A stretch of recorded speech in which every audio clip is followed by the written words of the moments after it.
नमाज हमने सौंप दी उसको जिस पर नमाज फर्ज नहीं है। बुजुर्गों के नाम की कितनी देख खा जाने वाला सुन्नी, बिरयानी, पुलाव, कोरमा, मुतंदन, हलवा, जलवा, बर्फी, शरबत, हलीम, सब दावा इतना पावरफुल है कि जन्नत में हम ही जाएंगे। आजकल हम लोग ना पांचों वक्त की नमाज पढ़ते हैं, ना जुमा की नमाज पढ़ पाते हैं, ना ईदैन की नमाज पढ़ पाते हैं। सिर्फ बुजुर्गों के नाम पे फातिहा करते हैं, बुजुर्गों के दरबार पे जाते आते हैं और हम लोग ये समझते हैं कि हमारे पास जन्नत का कन्फर्म टिकट हो गया है, हम ही लोग जन्नत में जाएंगे। हज़रात मोहतरम, जब तक हम लोग नमाज नहीं पढ़ेंगे, जब तक हमारी मौत ईमान पर नहीं होगी, तब तक हम लोग जन्नत में नहीं जा सकते हैं। मुफ्ती शमसुद्दीन साहब क़िबला की इस वीडियो को देखिए, किस तरीके से आजकल के जो जाहिल पीर हजरात है, जिन लोगों ने आवाम के दरमियान गुमराही को फैलाया है,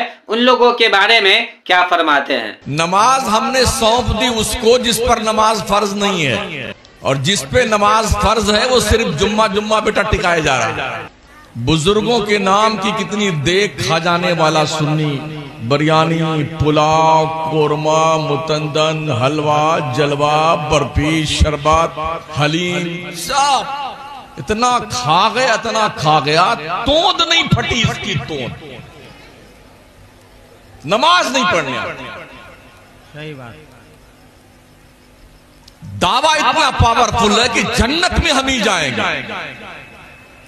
ये नुस्खा हमें भी आप बता दीजिए ताकि हम भी आराम से बैठ जाएं, जामा मस्जिद में इमामत करना बंद कर दें यार।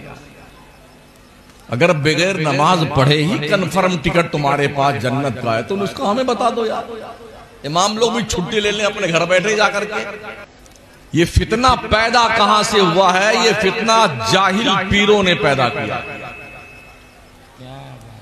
कल पीर आलिम होता था और तकवा परहेजगारी का मालिक होता था, इसलिए वो मुरीदों की तरबियत करता था। आप लोगों ने देख लिया कि पहले के पीर में और आज के पीर में क्या फर्क है।